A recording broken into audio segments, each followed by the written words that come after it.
Thanks for joining us today on a special episode of the Jesus Famous podcast with Pastor Nate Holdridge. Today we have a special guest in the studio sharing their story about how Jesus has changed their life. Join us as we discuss stories and discover how Jesus is famous and the testimonies of those around us. All right. Pastor Mike Casey. Welcome, man. It's great to sit down with you and spend some time with you. It's good to be here. You know, I was thinking about who you are and the ministry that you have. And one thing that people say to me so often is they say, man, you and Mike, your stories are so similar. I hear that all the time too. Yeah. Right. I mean, you grew up in a Christian home. You got saved when you're like in your teenage years, and your dad was a pastor, and you got called to ministry when you're 18. That's not your story? No. No, it's Mike. Before we talk, about who you are and your story, and I'm so honored that you do this with me. I just want to say thank you for being who you are and being part of this church, and what you have meant to this fellowship, this body of believers over the years is just, I don't think anybody can quantify it, really. I mean, it's just bled out into so many beautiful ways in our church's life. And you and what you do, you shake things up, man. You shake things up. You give us that bigger heart for our community.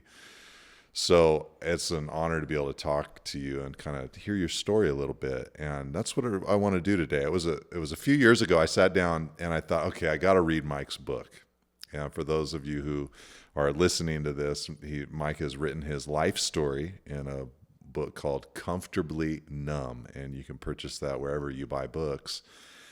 And I thought to myself, okay, I gotta read this. I know Mike worked really hard on this, and I thought I knew your story. And then I sat down and started reading, and I could not stop reading your story.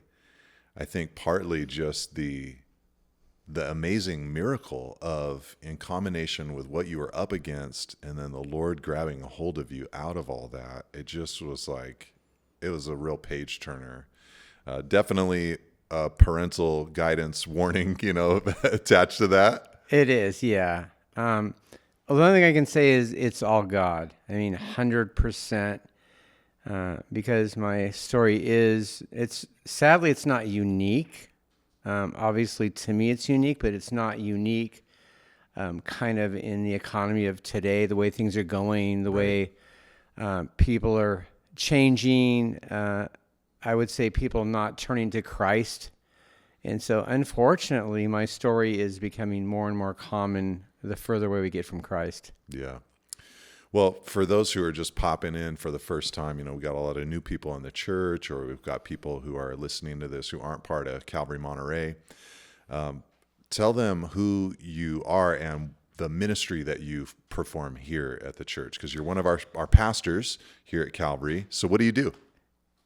So what I get to do is I get to be the recovery pastor. So Monday nights we do a recovery meeting called Regeneration. It actually started here in 2004.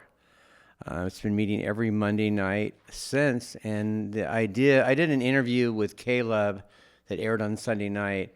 And the host asked me, what sets Regeneration apart from AA, NA, or Celebrate Recovery? And I shared a story of the conversation I had with you many, many years ago outside of what's now my office. I asked you, can you recommend a book to teach me about the Bible? And you said, Mike, it's the Bible. And I said, no, you don't understand. I want a book that is going to teach me everything I need to know about the Bible.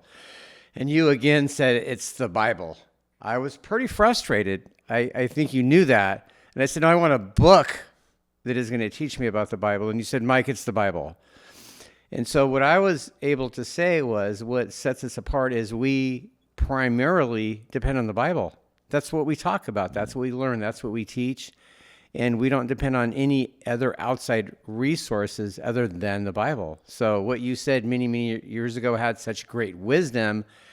I never knew that I would go on to use the Bible to start a ministry to teach recovering addicts about Jesus Christ and who he was, and not use other resources or other books or other things like other ministries use. I know AA and NA have the big book. Celebrate Recovery have some type of steps that they've redone biblically, but we just used the Bible, and we teach them about Jesus Christ, who he was, who he is, and how to have him be a part of your life, and how his delivering and healing power can change your life. Well, I definitely could recommend books that would help you understand the Bible, but I think I got the sense when you asked me that question, like, you didn't really want to read the Bible. I didn't. And I was trying to find a way out that was going to be okayed by you. Yeah, the shortcut. Yeah, Nate said I didn't have to read the Bible. That's what I would have went home and told Michelle. The Cliff's Notes. Yeah, exactly. Yeah. So you do that on Monday nights, and I've been to that a handful of times, and yeah, it is powerful the way that you're able to take Scripture. I remember popping in one night, and you were teaching through the book of Romans, and you were just going sequentially through the book of Romans, and you have such a knack for talking to someone who comes out of either addiction, just right then, they're fresh out of that world and life and habit, or that's something that they're, years removed from, but they know I've got to stay on top of this or else I'm going to fall back into it. You've got such a knack for taking the word, explaining what it is, and then applying it to that situation and that stage of life. But then you also have the bridge. So tell us what that's all about, because that takes a little bit of your time as well. So it does. So starting the Monday night meeting, what we were seeing were people that were coming on Mondays. They were having a day or two of sobriety. And then we actually had a lot of people come to us and say, hey, it's great. I come on Monday nights. I kind of get filled up. I leave. It kind of wears off. And I'm right back to where I started. I need something more. And so I really felt like God impressed it on my heart to start a men's home. So I went to my mentor at the time, Bob Stewart, and I told him, and he said, I'm going to ask you to do the hardest thing you're ever going to do in your life. I don't want you to mention this conversation or what God said to you at all to Michelle. If by some miracle God confirms it in her, then we'll know that God truly spoke to you. It was over a year later. Wow. On a Sunday, I was passing Michelle in the foyer because she was doing the children's ministry. And I was heading through, and she was coming upstairs. And just as our eyes met, she said, I think we need to open a men's home. And I was like, what? Wow. What did you just say? And so for me, that was confirmation. I had no idea what I was going to do, what we were going to do. So we just started putting dudes on our couch. That was it. I met a guy at the Transit in Monterey who had just gotten out of prison for murder. He was 26. He went in at 17, and about a couple months later, we moved him into our home. And that was kind of how the bridge unofficially started. We just wanted to help people. I remember those early days. I remember the first real official house you had. You had a home in Seaside, I think it was, and you and Michelle had the main small humble house, and then behind it was a little granny unit that you packed, I think, 4 or 5 men into.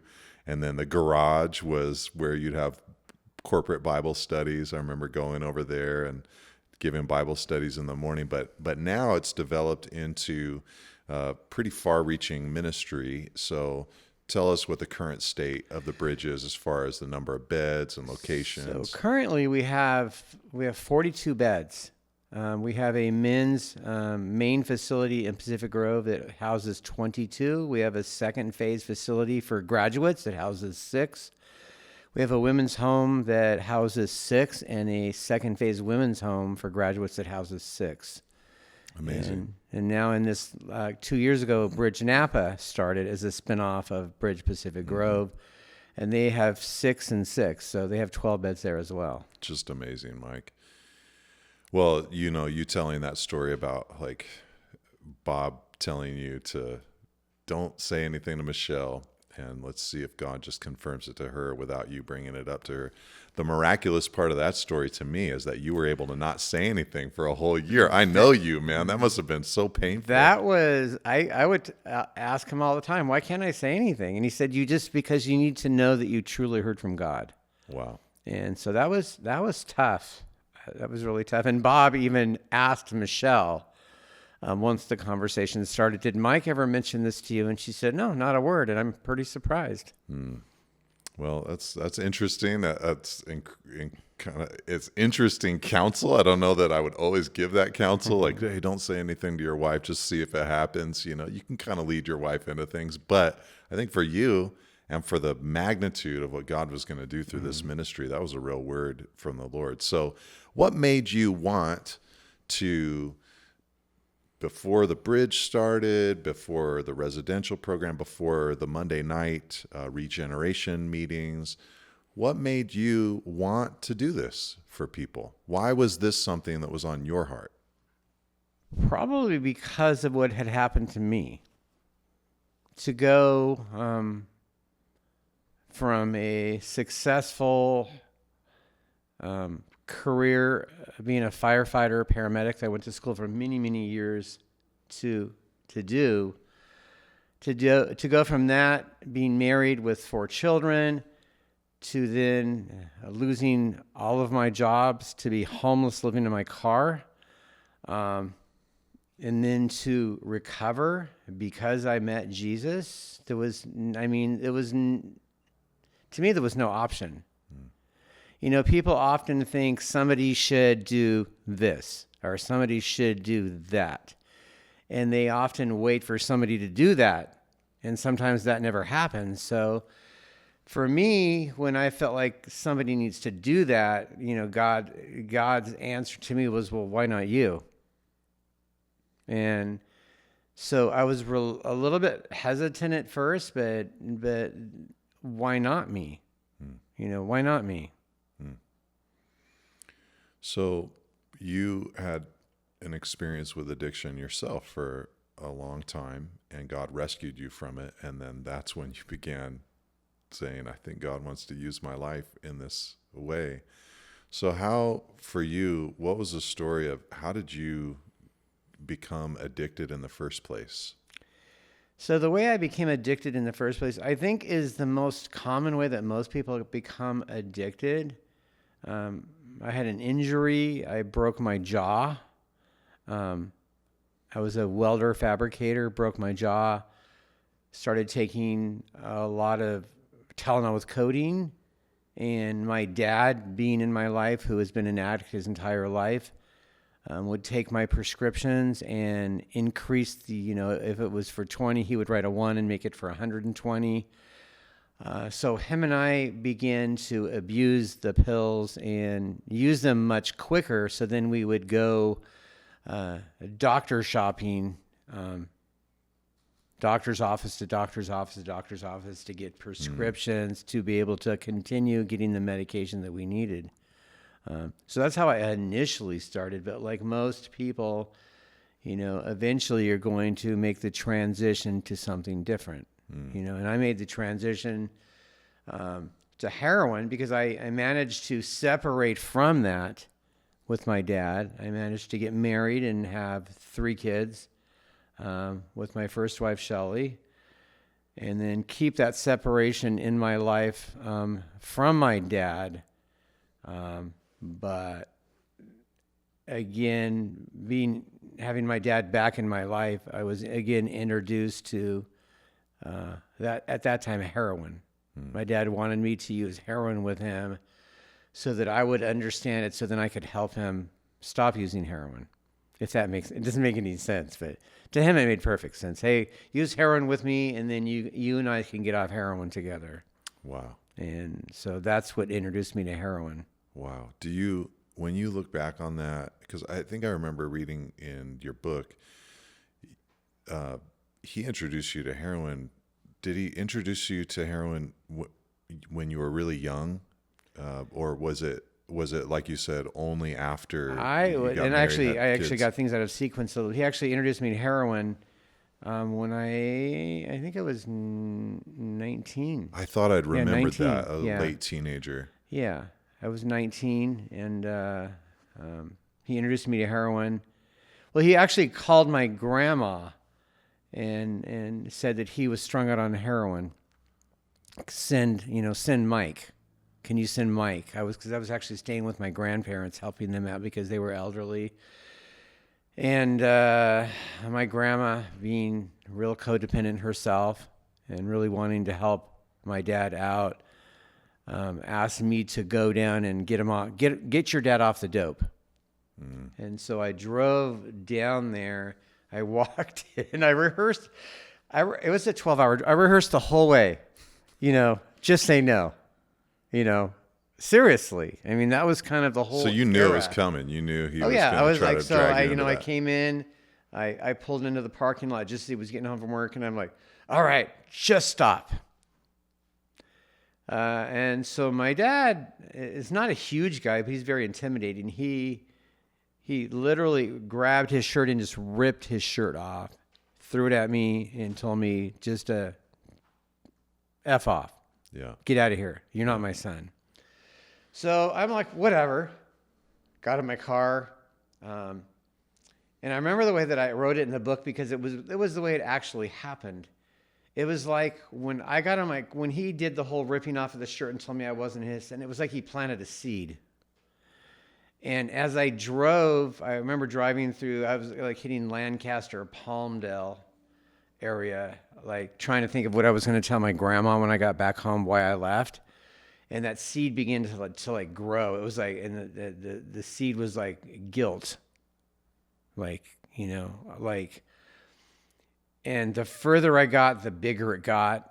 And I finally couldn't take it anymore, the guilt and the shame of me walking away. And I just got off on the exit, drove back, parked my car, walked into his apartment. He was sitting at the kitchen table waiting for me. And I would have been gone probably close to 2 hours, maybe a little bit longer. And he was just sitting at the kitchen table. And so I sat down and rolled up my sleeve, and he cooked some heroin up and shot me up. And I spent the whole night throwing up, And so that was kind of the start of our using heroin together, which went on for a little over a year. Wow. So when you started walking with the Lord, did you struggle with anger and resentment towards your father? Was it compassion? Was it a mixture of emotions? Was it just like I don't know what to feel? What was that like?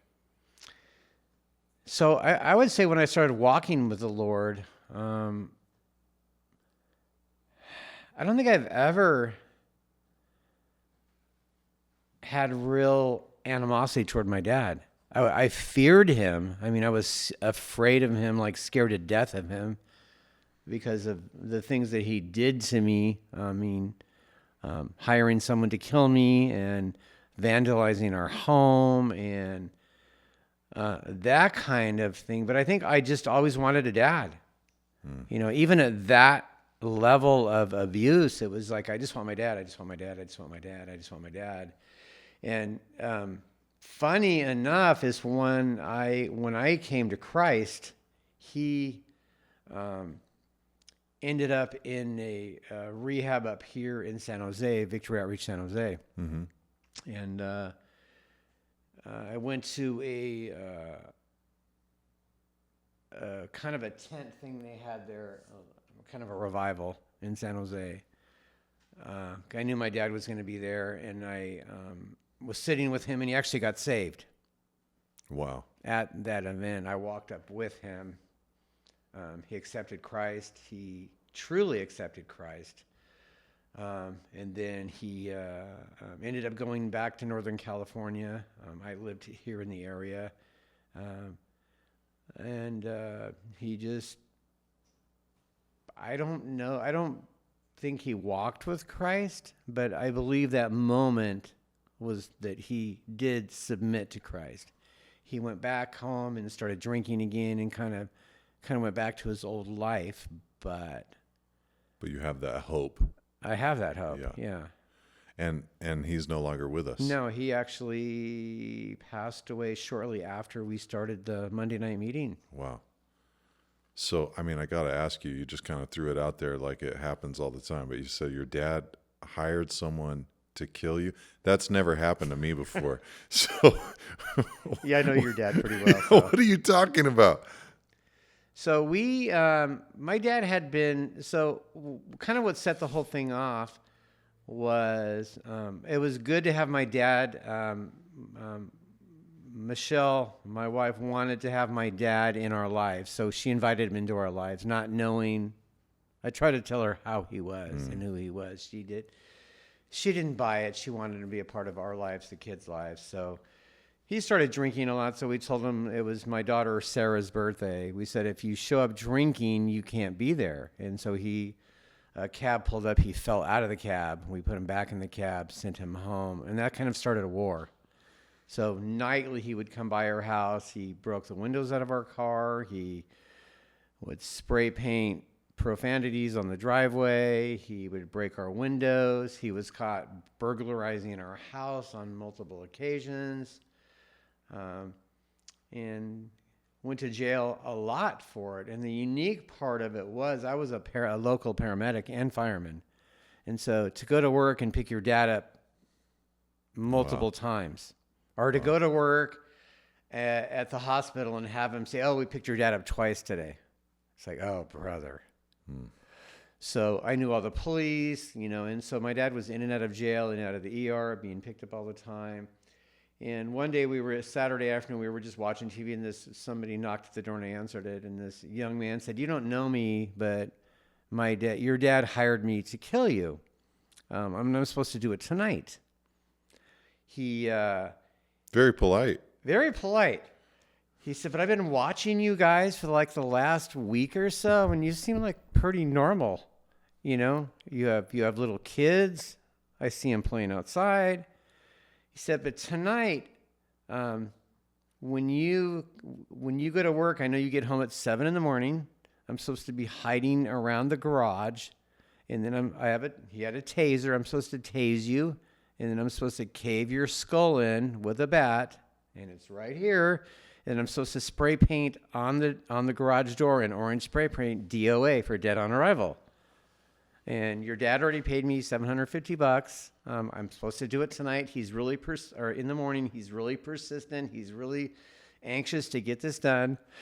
And so we're like, okay. So we called the police, and they came over, and they took the young man's name was Derek. They took him down to the police department. They wired him up and took him to my dad's house. But my dad was so intoxicated, they couldn't get enough really good,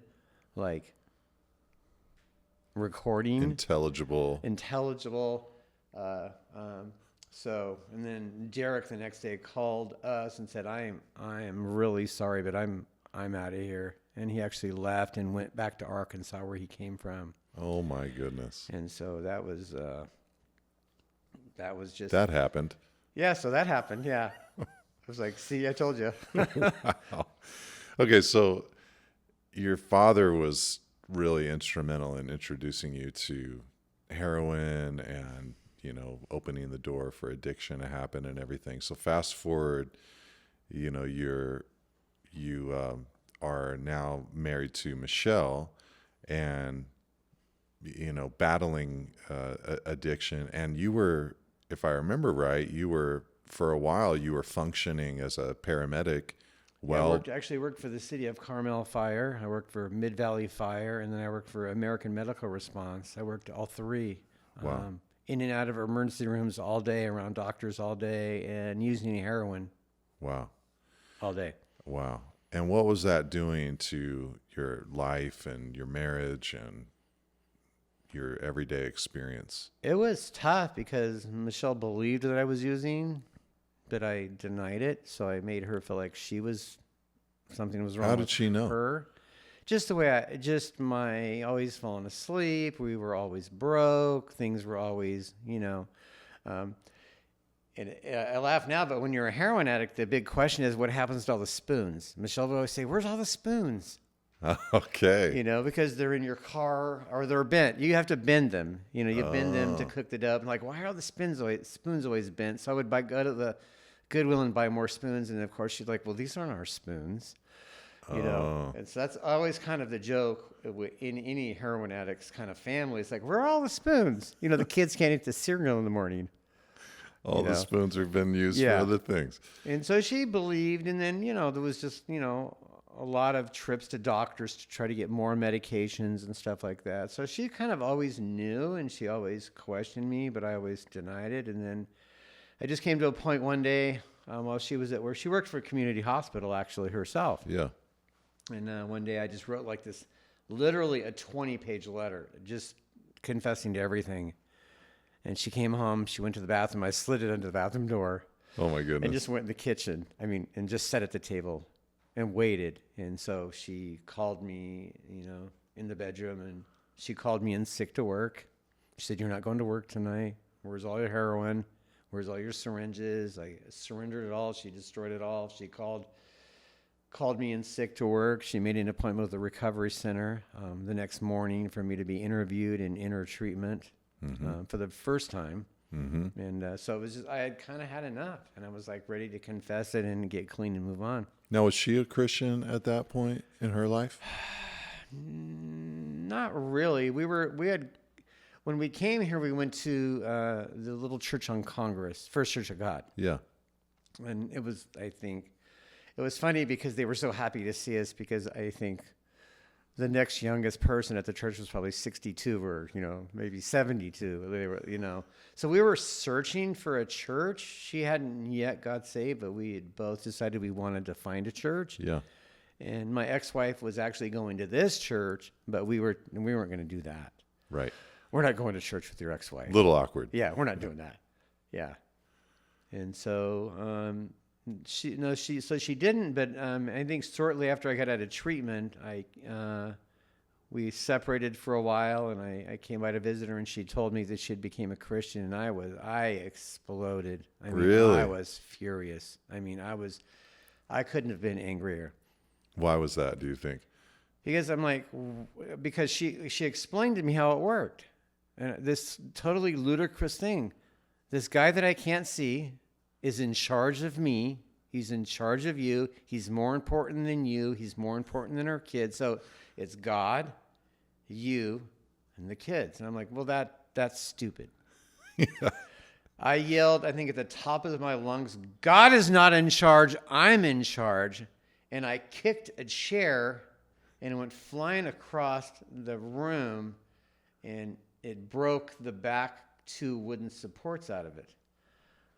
The funny thing is, fast forwarding today, if you go to the bridge and go up into room 3, that same chair sits in the corner next to one of the guys' beds with those same 2. So whenever I go up there, I love telling any new guys in the room kind of the story. That was the chair that I broke the night I found out my wife became a Christian. So it was pretty funny.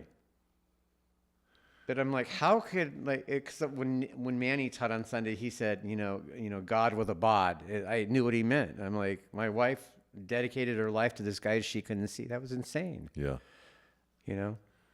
So after that first little stint in rehab at Chomp, obviously that didn't stick for you. Yeah. Was it pretty quickly that you got back into heroin? Probably a couple of months. Okay. And how many years of heroin use from that point forward for you? Probably, there were 4 rehabs.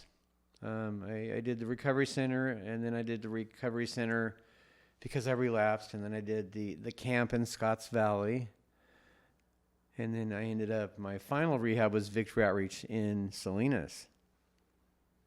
How did that one go? Well, they hated me. Because now running a rehab, I hate people like me. Well, you know what I mean? I don't hate people. It's like people like me are just crazy. Michelle dropped me off. She told me she was leaving me. She was moving back to Redding. She was moving back in with her mom. And so I took my stuff inside and lit a cigarette on the porch. And are you kidding me? They almost tackled me.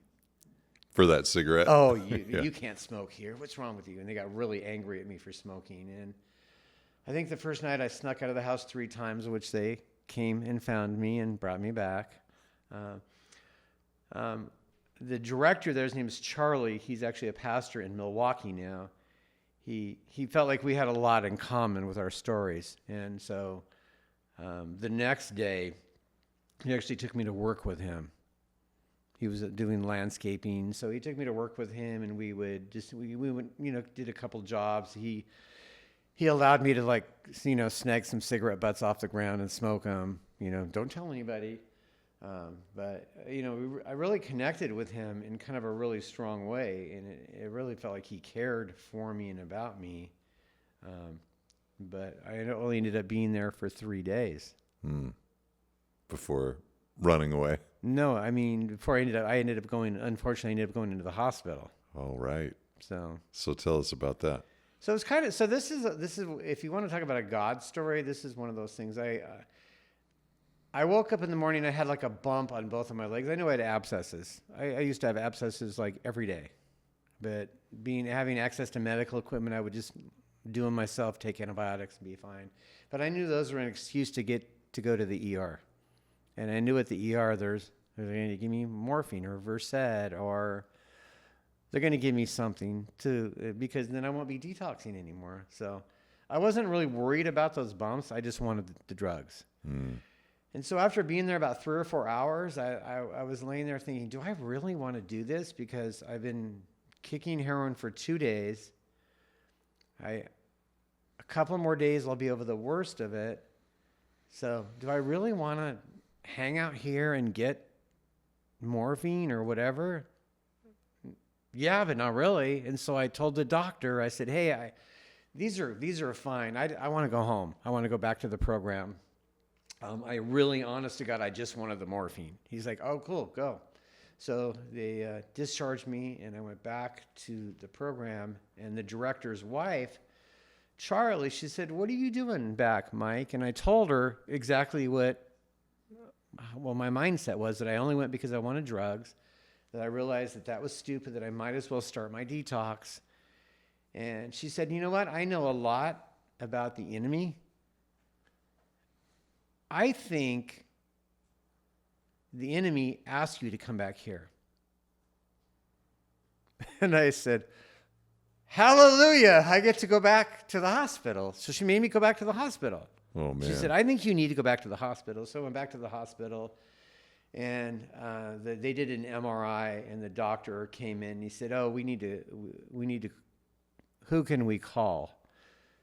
And I said, call for what? He said, well, you have a disease called necrotizing fasciitis, and you have tunnels all through both of your legs. It's really, really, really, really bad. You're going to be really sick, and you're probably not going to survive. And so I asked him not to call my wife. He called my wife anyway, and that would be the last thing that I remember. Wow. I mean, really. And that was on November 17th, and I woke up on December 23rd. Just, like you wake up every morning. I woke up and I looked around, and I'm like, why is there a Christmas tree in my room? And so I started to get up, and I realized I couldn't move. I couldn't move at all. And so I pushed the button, and I told the nurse, hey, I can't move. And she said, well, I'll have the doctor come and see you. And so I tried to get up again, and I couldn't get up. I couldn't move. My whole left side, I couldn't move anything at all. And so the doctor came in, and she sat down and said, well, you came in on November 17th. Between November 17th and November 27th, you had 10 operations to remove the flesh that the bacteria was eating up. It was eating it faster than we could cut it away. So we did 10 surgeries, and then during your 10th surgery, you suffered a stroke. And so you can't move because you're paralyzed. And then she went on to explain that the brain damage, in fact, was so bad that they would revoke my driver's license for the rest of my life, that I was not going to get better, that I was probably going to eventually be transferred to a nursing home where I would probably eventually succumb to pneumonia, and that would be that. And not knowing all the stuff that happened while I was kind of in the whole coma. The family was called in, the kids were called in from school. They were going to Calvary Chapel High School at the time, and everybody came in to say their goodbyes, but then I didn't die. Night after night, I just kept surviving. The interesting thing is I kept getting sicker and getting more things wrong with me, but I kept pulling through and surviving. But they did tell me that, even though you're getting better, you're not going to walk. I remember a conversation I had with a therapist came in with one day and said, give us like 3 goals. I said, okay, I want to walk, I want to work, and I used to be a runner, so I want to run again. And so about an hour later, the same psychiatrist or shrink, whatever therapist came back in with a doctor, and they gave me a pill cup. And I said, what's this? And they said, that's antidepressants. And I said, why do I need antidepressants? And they said, because you're not going to be able to do any of those things. So you need to come to the reality of that. You're not going to walk. You're not going to run. You're not going to work. You're going to be on Social Security disability for the rest of your life. So you need to get all that out of your head. And so I refused to take the medication. They called Michelle. Big mistake. No, he's not going to take it. And so I didn't, and eventually was transferred to a Santa Clara Valley Medical Center I was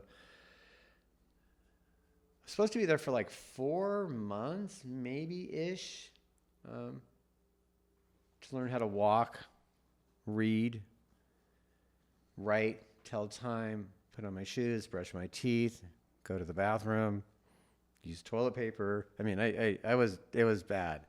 So that's what I went there for, to learn how to read, to do the basic skills of life. And at what stage of this time did you say, man, I need to invite Jesus into my life. I need to submit to him. So in my room, there was this, it's kind of like in Manny's office. This entire wall is a dry erase board. I had 10 therapists. And so every day they would write my treatment plans on the board. Well, Michelle came in with the kids, and my daughter Sarah just grabbed some paper towels and walked over and erased everything. And I was like, what are you doing? And she took the dry erase marker and she started writing the book of James. Count it all joy when you fall into various trials, knowing the testing of your faith produces patience. And I'm like, what the heck are you doing? That's stupid. And she was how old? She was like 11, 12. Yeah, pretty young. And I was like, what are you doing? And so I was like, the therapist's going to be really mad. And so later that day, this was actually on a Sunday, so therapists weren't coming in until Monday. So Sunday afternoon, I was in isolation because I had what's called MRSA. So I had to be in isolation. So when the family came in, they had to gowned up, and I had to gowned up, and it was just, so there was a lot of isolation there. So the nurse came in, she said, hey, why don't I wheel a TV into your room? She said, the good news, bad news, you can watch TV. The bad news is we have 2 channels. You have the chaplain's channel or Spanish soccer. All right. So I watched about as much soccer as I could take, and then switched to the chaplain's channel. And they showed that old school Jesus video, the old one, like the really bad one. Sorry, Sue Goldsmeyer. It was bad. But I watched it, and it like struck me, and it drew me out. And at the very end, it says, if you pray this prayer, Jesus will come into your heart and into your life. And I was like crying, sobbing so hard I could barely say the words, but I did. And I was like, all right, I think I'm a Christian. And Monday morning came, and the therapist came in, a physical therapist, and he said, are you a believer? And I said, I am now. Because of the James. Last night. Yeah, he saw that. And he goes, are you a believer? And I said, I am. He said, for how long have you been a believer? I said, since last night. And then I told him what happened. And he said, you know what? I get off of work at 3:00. How about if I come and pick you up in your room, take you down to the basement, which is where the gym was, and work with you, like try to get you to be able to stand and stuff like that, and we can talk about faith, because I'm really not allowed to do that while I'm here at work, but I can do it after work on my own time. How is that? I said, that sounds great. And so he began to do that. 3:00 came, he would pick me up, take me down to the basement, and start working with me to first stand, and then after actually only a few days to walk. I mean, well, I say I could take like 2 side steps. Okay. I considered that walking. Yeah. And so to me that was a big victory. And then I think for like 4 or 5 days, he took me down to the basement, and we would talk about the Bible and talk about church, or he would talk about church. I really didn't have a whole lot of church. And he would share scriptures with me and hope with me and continue to work with me. And then finally he said, you know what? You can actually take a few steps.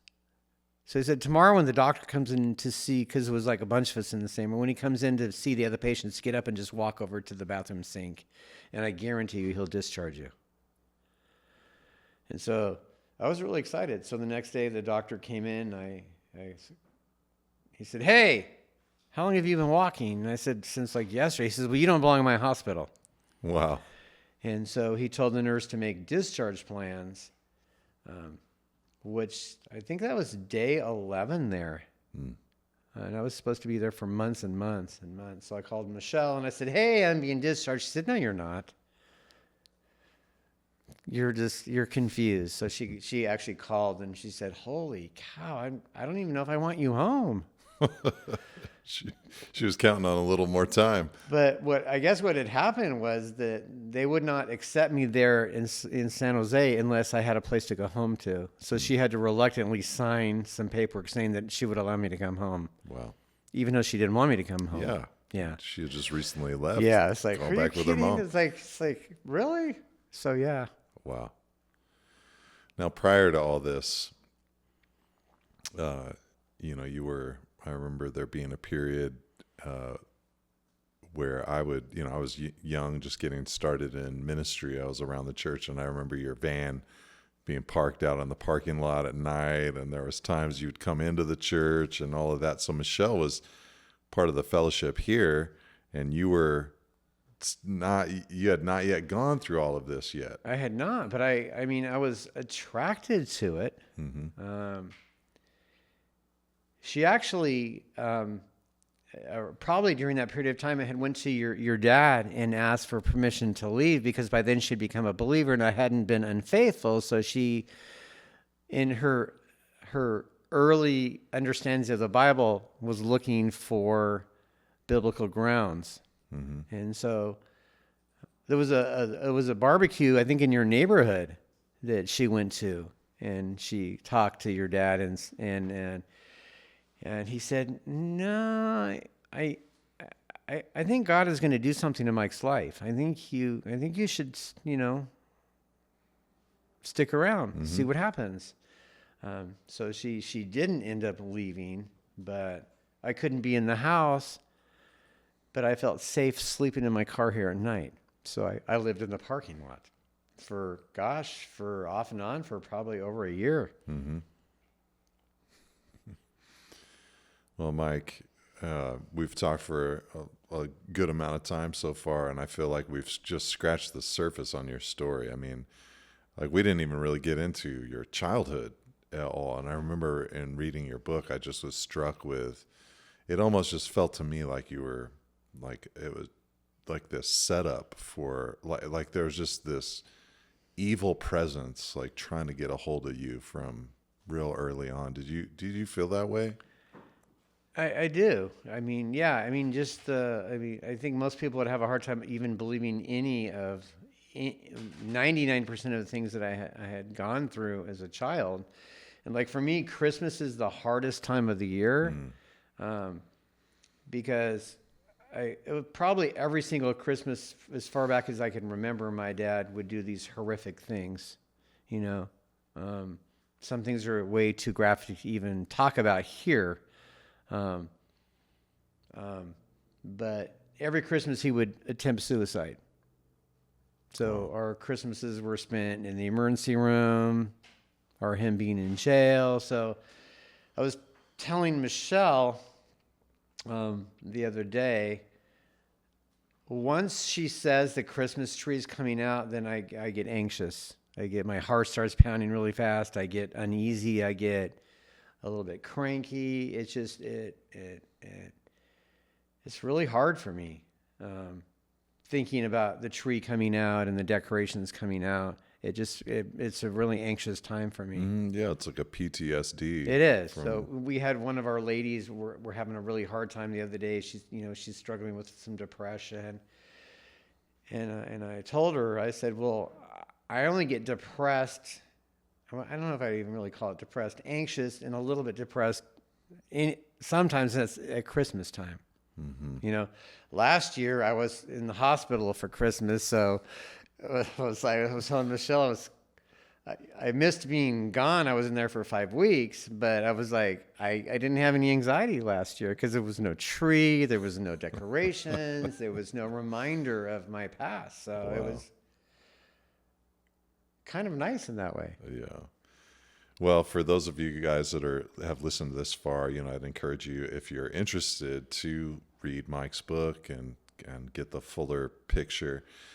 Mike, if they want to get involved in the ministry, if they need to go to Regeneration or want to, investigate maybe helping out with Regeneration, what time is that? And so that's every Monday, and I mean every Monday.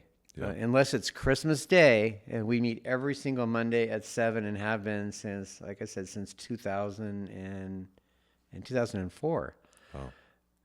So come on out and just grab me. I'd love to have a chat with you, and just there are so many really good people that come there that are just looking for other people to connect with that aren't necessarily like we want to have people involved with what we call more normal people, like have some relationships outside of their addiction.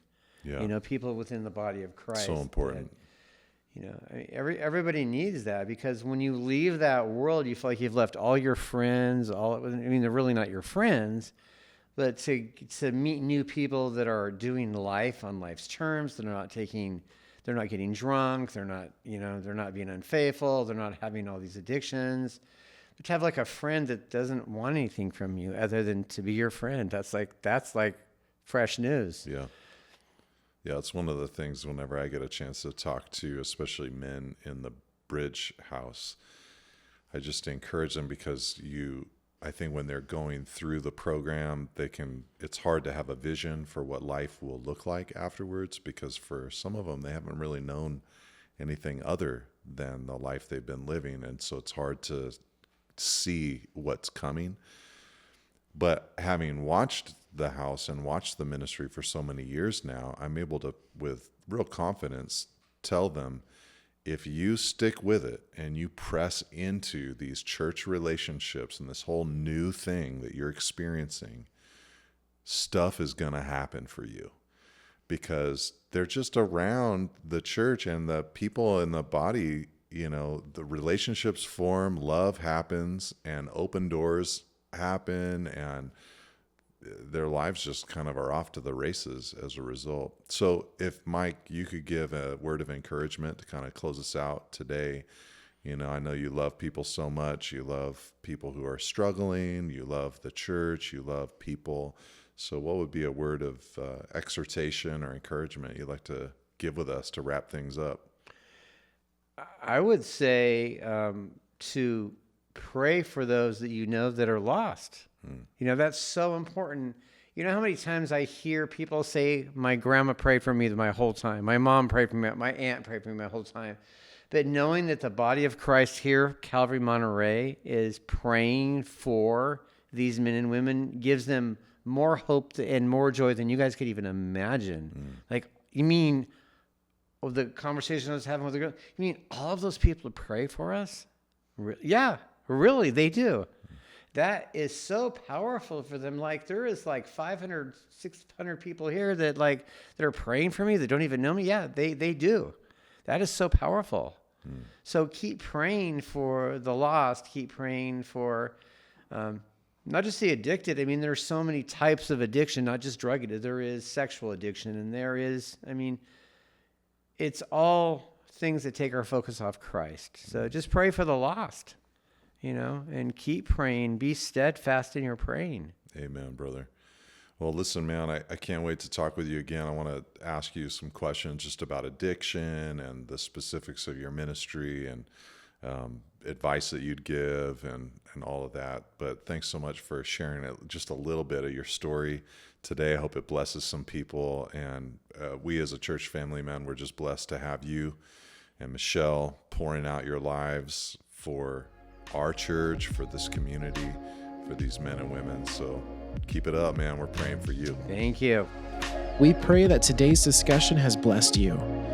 If you enjoyed today's episode, please like, subscribe, and share so we can continue to reach people and make Jesus famous in our lives and the lives around us.